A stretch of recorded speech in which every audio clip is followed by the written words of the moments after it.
বাতাসে বারুদের গন্ধ, দেশ জুড়ে যুদ্ধ যুদ্ধ রব।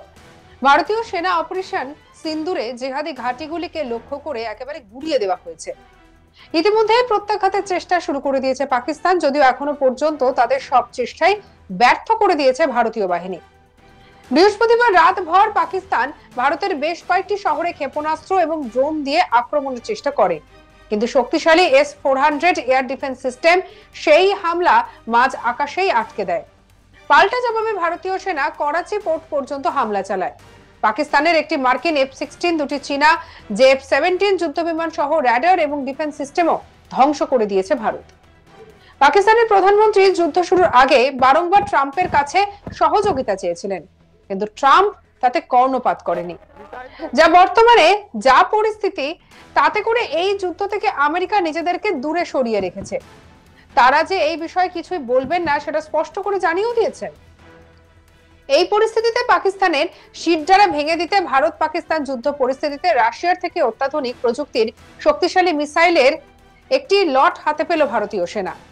রাশিয়া থেকে LGLAS মিসাইল কিনেছে ভারত, যার জন্য মোট খরচা হয়েছে 250 কোটি টাকা। নয়াদিল্লির হাত শক্ত করতে কয়েকদিন আগেই অত্যাধুনিক ইগলা-এস ক্ষেপণাস্ত্র পাঠিয়েছিল মস্কো। পাকিস্তানের সঙ্গে সংঘাতের আবহে ভারতে আসা মাত্রই দায়িত্ব পালনে নামলো ক্ষেপণাস্ত্রটি। ইগলা-এস ক্ষেপণাস্ত্রটি এর মারণ ক্ষমতা বা কত সেই বিষয় আপনাদেরকে জানাবো। ইগলা-এস এই এয়ার ডিফেন্স সিস্টেমটি একটি মিসাইল। বর্তমানে পরিস্থিতিতে এই এয়ার ডিফেন্স সিস্টেম মিসাইলগুলিকে মোতায়েন করা হয়েছে ভারত পাক সীমান্তে, একেবারে প্রথম সারিতে। শত্রুপক্ষের ফাইটার জেট, ড্রোন এবং হেলিকপ্টারগুলিকে খুব কাছ থেকে ধ্বংস করার জন্য এই সিস্টেমগুলিকে একেবারে সামনের সারিতে সীমান্তে মোতায়েন করা হয়েছে। জানা গিয়েছে সীমান্তবর্তী এলাকার নিরাপত্তা জোরদার করার জন্য এবং তাৎক্ষণিক কার্যকরী চাহিদার কথা মাথায় রেখেই রাশিয়ার সঙ্গে একটি চুক্তি করা হয়েছে। প্রসঙ্গত, সেনাবাহিনী এবং বিমান বাহিনী 1989 সাল থেকে পুরনো ইগলা-1M সিস্টেম ব্যবহার করে আসছে, কিন্তু ইগলা-এস একটি উন্নত সংস্করণ, যার ইন্টারসেপশন রেঞ্জ 6 কিলোমিটার পর্যন্ত। একজন সেনা এই মিসাইল কাঁধে নিয়ে বহন করতে পারে এবং ছুটতে পারে। লক্ষ্যবস্তু শনাক্ত এবং লক করার পর এই মিসাইল টার্গেটকে স্বয়ংক্রিয়ভাবে এটি ধ্বংস করে দেয়। তাহলে বুঝতে পারলেন তো ইগলা-এস ক্ষেপণাস্ত্র কতটা ভয়ানক। এর ঘাতক ক্ষেপণাস্ত্র চালিয়ে পাকিস্তানকে একেবারে নাস্তানাবুদ করতে প্রস্তুত রয়েছে ভারত। এই ক্ষেপণাস্ত্রের সবথেকে বড় সুবিধা কি জানেন? এটা একটা ম্যান পোর্টেবল মিসাইল, অর্থাৎ পদাতিক সেনারা সহজেই এই ক্ষেপণাস্ত্রকে এক জায়গা থেকে অন্যত্র বয়ে নিয়ে যেতে পারেন। এর জন্য কোনো গাড়ি কিংবা ট্রাকের প্রয়োজন পড়ে না। হামলার সময় লঞ্চার কাঁধে রেখে সারফেস টু এয়ার ক্ষেপণাস্ত্রটিকে নির্ধারিত লক্ষ্যের দিকে ছুড়ে দিতে হয়। লঞ্চার থেকে ছড়ার পর যুদ্ধকপ্টার এবং ড্রোন খুঁজে নিয়ে তার ওপর হামলা করার ক্ষমতা রয়েছে রাশিয়ার তৈরি এই অত্যাধুনিক অস্ত্রের।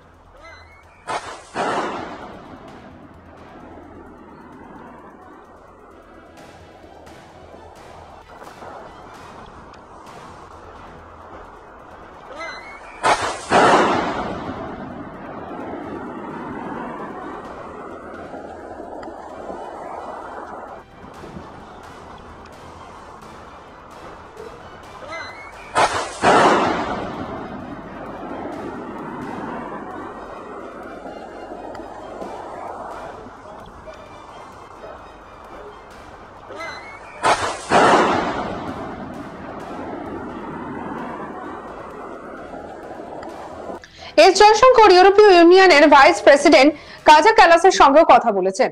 জয়শঙ্কর এক্স হ্যান্ডেলে লিখেছেন, ইউরোপীয় ইউনিয়নের ভাইস প্রেসিডেন্টের সঙ্গে বর্তমানে উন্নয়ন নিয়ে কথা হয়েছে। ভারত তার কর্মকাণ্ডে সংযম প্রদর্শন করেছে, তবে যে কোনো ধরনের আক্রমণের কড়া জবাব দেওয়া হবে। ভারতের আকাশে J-17 এবং F-16 যুদ্ধবিমান পাঠিয়ে হামলা চালাতে চেয়েছিল পাকিস্তান। হারে হারে টের পেয়েছে ভারতের সেনাবাহিনীর ক্ষমতা। বায়ুসেনার একটা চালেই একেবারে কুপকাত দুই শক্তিশালী যুদ্ধবিমান। একই সঙ্গে পাকিস্তানের আওয়াক্স বিমানকে সে দেশের পাঞ্জাব প্রদেশের মাটি থেকে উঠতেই দেয়নি ভারতের অত্যাধুনিক এবং শক্তিশালী এয়ার ডিফেন্স সিস্টেম। পাক ড্রোনগুলিকেও মুড়ি মুড়কির মতো গুলি করে নামিয়ে দিচ্ছে ভারত।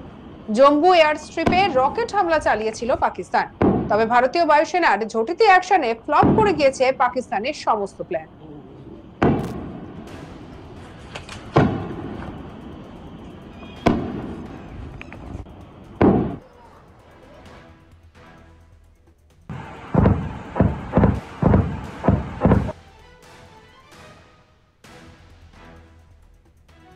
বৃহস্পতিবার রাতে যখন নিয়ন্ত্রণ রেখা এবং সীমান্ত এলাকাগুলিতে ড্রোন হামলার চেষ্টা করা হয়, তখন উধমপুর, সাম্বা, জম্মু, আখনুর, নগরকোটা এবং পাঠানকোটে ভারতীয় বায়ুসেনার ডিফেন্স ইউনিটগুলি কাউন্টার ড্রোন অপারেশন শুরু করে।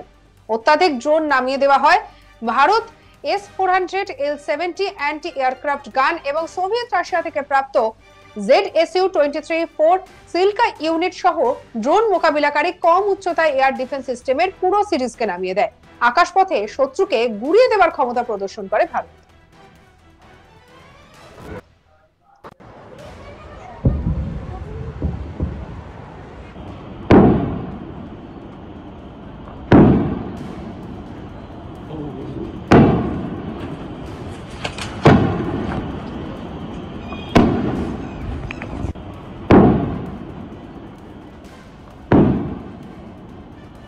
বাতাসে বারুদের গন্ধ, দেশ জুড়ে যুদ্ধ রব।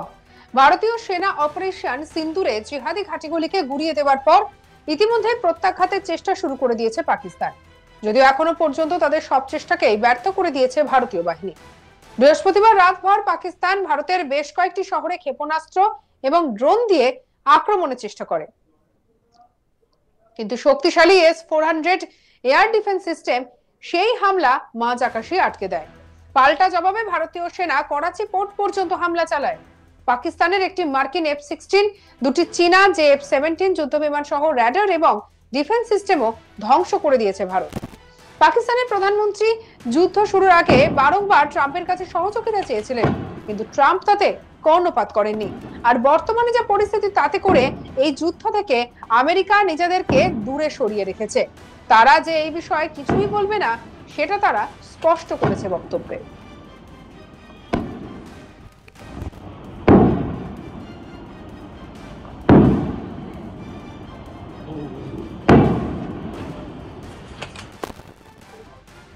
এই পরিস্থিতিতে পাকিস্তানের শিরদাঁড়া ভেঙে দিতে ভারত পাকিস্তান যুদ্ধ পরিস্থিতিতে রাশিয়ার দিকে অত্যাধুনিক প্রযুক্তির শক্তিশালী মিসাইলের এক একটি লট হাতে পেল ভারতীয় সেনা। রাশিয়া থেকে এমন একটি মিসাইল কেনা হয়েছে যা শুনলে পরে একেবারে আপনারা অবাক হয়ে যাবেন, যার খরচা হয়েছে মোট 250 কোটি।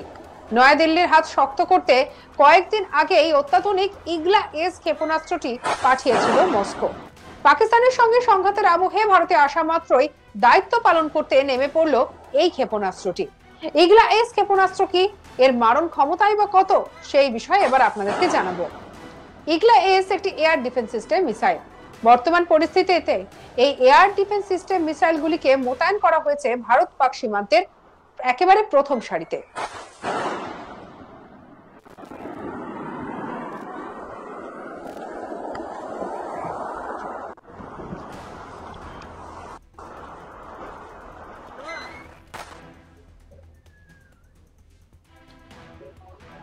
শত্রুপক্ষের ফাইটার জেট, ড্রোন এবং অ্যাটাক হেলিকপ্টারগুলিকে খুব কাছ থেকে ধ্বংস করার জন্য এগুলি সীমান্তের সামনের সারিতে মোতায়েন করা হয়েছে। জানা গিয়েছে, সীমান্তবর্তী এলাকার নিরাপত্তা জোরদার করার জন্য তাৎক্ষণিকভাবে কার্যকরী চাহিদার কথা মাথায় রেখেই রাশিয়ার সঙ্গে এই চুক্তি করা হয়েছে। প্রসঙ্গত, সেনাবাহিনী এবং বিমান বাহিনী 1989 সাল থেকে পুরনো ইগলা-1M সিস্টেম ব্যবহার করে আসছে।